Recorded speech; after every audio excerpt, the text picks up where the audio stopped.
New Zealand. We've got on your far left Patrick Tuipulotu, in the middle assistant coach Ian Foster, and after him Joe Moody. We will open the floor for some questions. Please remember to raise your hand and introduce yourself before asking. And we'll ask the photographers to only use the first 2 minutes of the press conference to take some shots. Thank you very much. First question. Please raise your hand. Afternoon, gents. Joe, first question for you. We're obviously expecting a cracking forward battle tomorrow. I just wondered, with some of the history that's gone on between you guys and some of the other players in particular, I just wondered, how much are you looking forward to seeing Kyle Sinclair tomorrow? No, I haven't really had any focus on anyone in particular, but no, like you say, there has been some classic forward battles between us in the past, so yeah, no, it should be good to get out there. Does anyone talk a bigger game than Kyle Sinclair? Yeah, there's plenty out there that like to talk it up, but again, like I say, I haven't really focused too much on anyone in particular, so it's, yeah. Is it tempting to have something special prepared for someone like him? Again, like I say, I haven't really done anything on anyone in particular, so I think as far as their whole front row goes, just looking forward to that battle out there with them, and yeah, hopefully can get one up, I guess.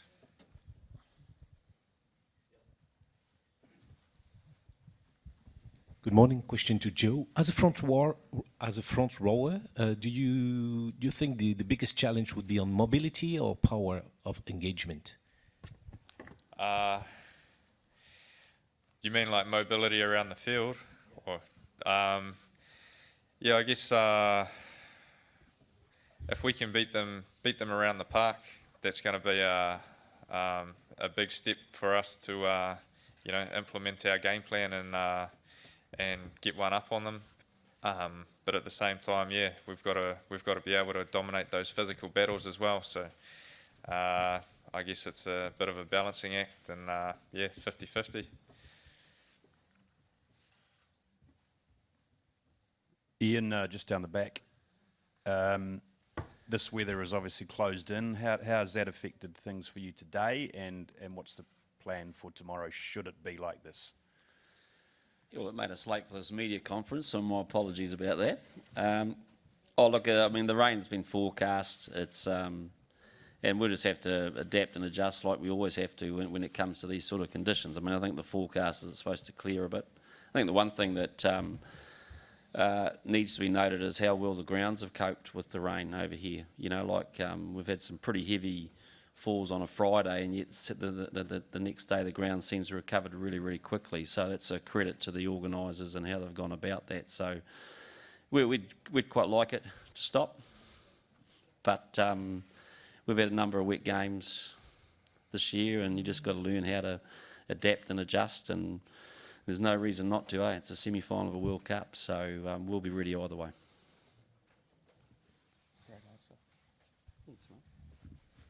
Mr. Foster, the appointment of Nigel Owens as the referee, how pleased are you about that, as opposed to perhaps having some French referees that we've encountered in the past? Oh, look, it's, you know, we said last week that, you know, World Rugby's, there's been a lot of pressure on the referees this tournament, and you know, the second part of this tournament, in the knockouts, they've obviously done a lot of assessment, and they've come up with the group that they believe have performed the best. So any one of that group we're happy with. I mean, and obviously Nigel is a really experienced referee. The pressure certainly won't get to him. In fact, he seems to thrive on that. So I'm sure he's going to be as excited as we are about the game, and we're looking forward to having a world-class ref there.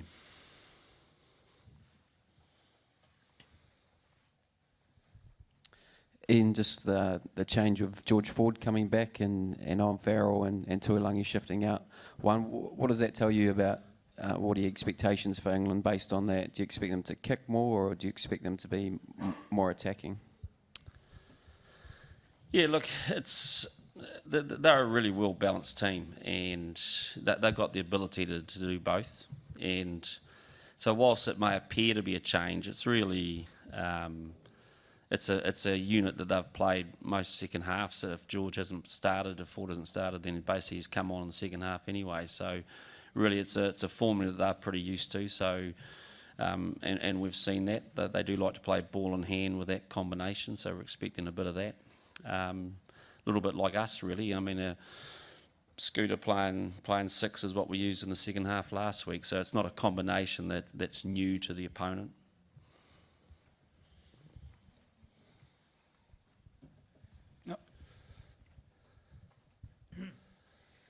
Question to Mr. Foster. New Zealand has not lost any scrum since the beginning of the World Cup and since 2 years with its own introduction. So it's the best in the world. How do you prepare this scrum to be the best of the world, and for the players, the job of Jan Foster to prepare this scrum?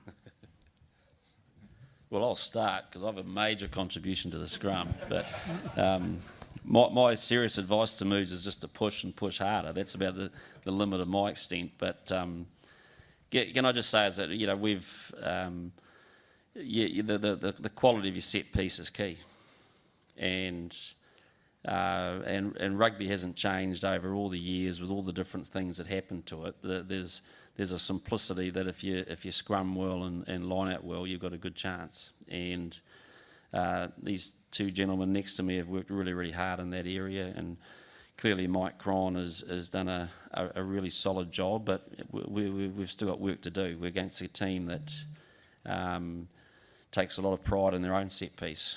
And I think that's going to be a major focus for the game. Both teams are going to really climb into each other at set piece time. We've already had some questions about front rowers and stuff like that, but really it's a tactical battle in itself, of which these two gentlemen have done a great job. So, but that's where the war's going to be won and lost.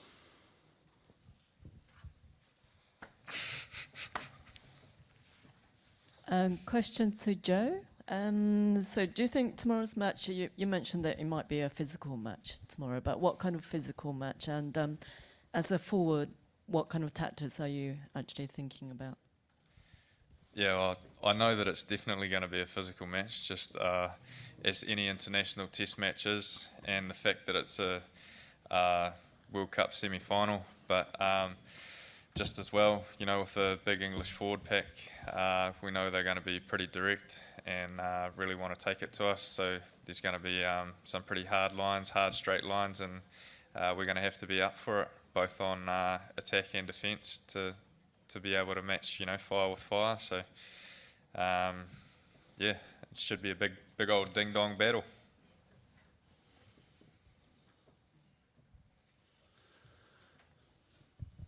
Kia ora, Joe. Can you just comment on Cody Taylor making his 50th tomorrow? Yep. So Cody and I sit next to each other on the bus, and we always have a bit of a joke about who's played the most games and whatever. I think I started before Cody, but he's passed me on test caps now, so it's definitely going to be a big occasion for him tomorrow. And the fact he's got his wife's come over now as well, so he's got a bit of family here for him for support, and he's definitely earned it. He's came in from being a bit of an understudy at hooker to now he's the, I guess you could say, inform hooker and that, starting all the time. So he's done really well for himself, and tomorrow he's just got to do what he does best, and yeah.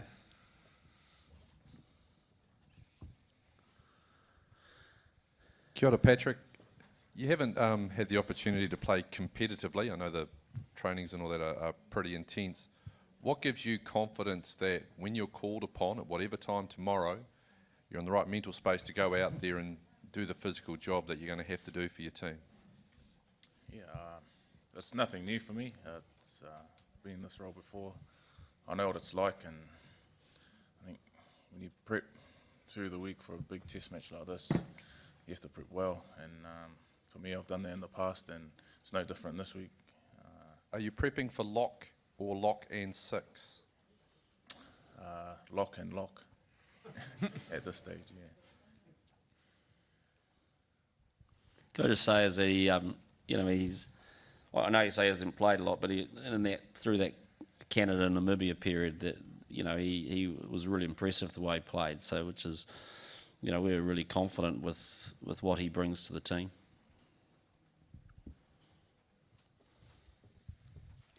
Ian, Tiger Woods has been in town and he was at the top of his profession for so many years, but that self-starting, how do you keep a team, a group of 30, 40 players at the top for as long as the All Blacks have been at the top in Rugby World Cups and before that?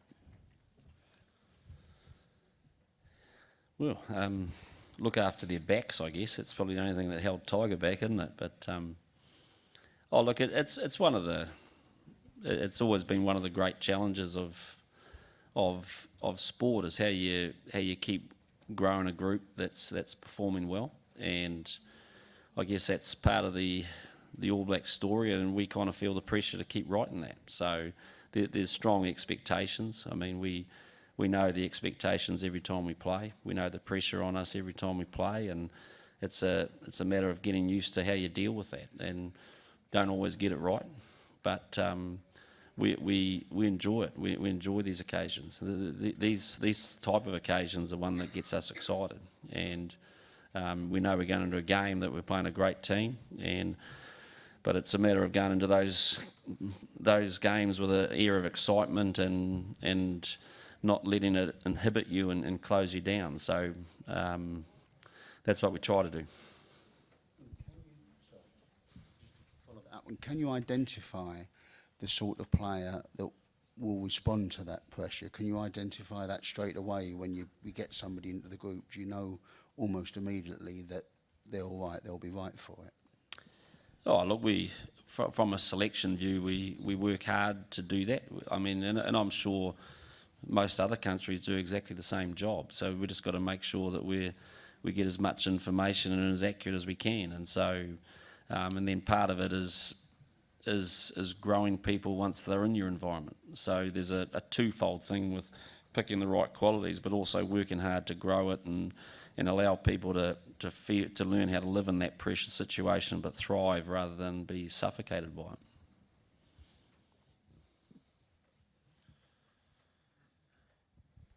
Patrick, when you're a tall lock and you have to do the flankers job, is it fair to say that the flankers with a low gravity has a bit of an edge, and how do you rebalance their edge? To be honest, mate, I've probably never played flanker in my career. I don't know if it makes a difference whether you're tall or shorter. I think everyone's pretty keen and excited to do a job, whether you're playing 1 to 8 and on the field. So in terms of skill sets, probably if you've been playing longer and experienced in the loosey jersey longer, then I suppose you'd have more experience and you'd be better in that position.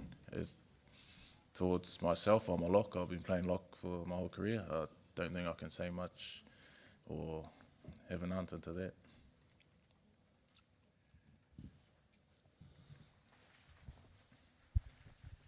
G'day, Joe. You're another one of these All Blacks who's played plenty of test matches but never against England. So just how does that feel going into a match against a new opponent, and how much do you draw back on that Lions series of 2017 to prepare for the English? Honestly, I don't really look back too much on the Lions series to compare it to what we're up against tomorrow. But at the same time, yeah, like you say, it is a new challenge. It's a new team. So you just got to use that as somewhat of a, just excitement to build on for everything for tomorrow night. But yeah, again, can't really take too much out of past experience as far as haven't played against them, and the ones that I have played against in the Lions series, again, it's all a different beast for tomorrow night. So yeah. Raise your hand, yeah. すみません、ジョーさんにお伺いしたいんですけれども、最近ニュージーランドのセカンダリースクールで若い男性の選手が減ってるっていうリポートを拝見したんですけども、若い男性がラグビーに参加してもらうことは非常に重要なことだと思うんですけれども、国民を代表しているオールブラックスの選手としてどういったプレーを見せていきたいというふうに感じていらっしゃいますか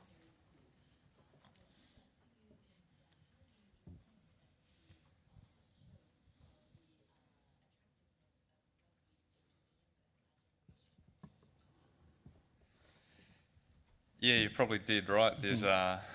There is a heap less guys playing rugby now in New Zealand through the younger grades in secondary school. Probably too much PlayStation and soccer, to be fair. But I don't know if we can put on a decent show out there, tomorrow night and through all of our games that we play. And make it look somewhat attractive for the younger generation, then yeah, that'd be great. I think it goes without saying that we all here love playing rugby and just love the sport itself. So yeah, if we can get more of our younger people into it, that'd be a great thing. So I guess the only way to do that is to show them that it's show them how good it can be if you get out there and play it well. We'll have the last three questions in the middle, in the back, and in the back again. イアンさんにお願いします。このワールドカップはいろいろな試合でカードがゲームの流れを大きく決めてしまっているところがあると思います。オールブラックスはそれほど取られてはいないと思うんですけれども、どういうところに注意をしてということをチームとして取り組んでいらっしゃることあれば聞かせてください。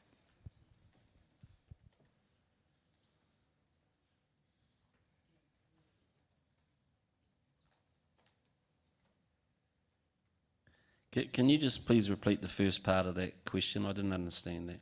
Sorry. No, through the translator. Did he say cards? はい、カードです。イエローカード、およびレッドカードのことです。はい。Okay. Okay. 特にコンカッションに関するところ。Thank you. Oh, look, it's like the HIAs, yellow cards, red cards. It's all that they've been part of the game for a long, long time, and clearly there's been a bit of a focus, which has meant there's been more disruptions, I guess, during the game than perhaps other tournaments. You just got to deal with it. There's no secret. We've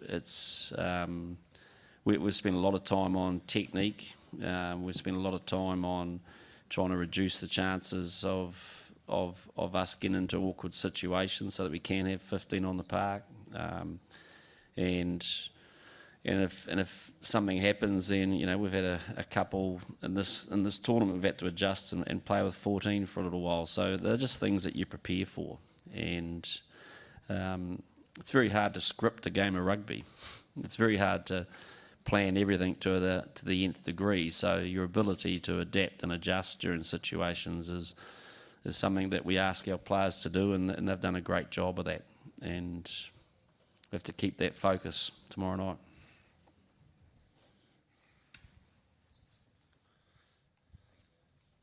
Yeah, question for Ian. Just going back to our friend over here's question for Joe about participation rates in rugby. Obviously, the players can get out and play a game that might inspire people. What do you think your employers, New Zealand Rugby, can do to address this problem? Because it is a pretty big problem. Yeah, look, it's I know they're working really hard in that space. Every sport is. This is not just necessarily a rugby issue, but it's. So I think New Zealand Rugby is working hard in that space to sell the game, to educate people about the game, to look at different versions and to look at different ways that people can be introduced. You're looking at weight categories. There's a whole lot of things that New Zealand Rugby's working on. It's an ongoing problem, but that's a part of society, and we've just got to adapt and adjust, and as I keep saying, and just grow some strategies in that space. And I think we're showing that we are doing that. And And if that answer is not satisfactory, it's probably because I spend most of this week preparing for a semi-final rather than solving secondary school problem things. So excuse me, but we're doing okay, but it's something that we're really conscious of as a sport. And like Joe said, we've just got to. Our initial responsibility of this team is to make sure we show people it's a sport that we're passionate about, we love, and then we've got to help become part of that education process for our younger people.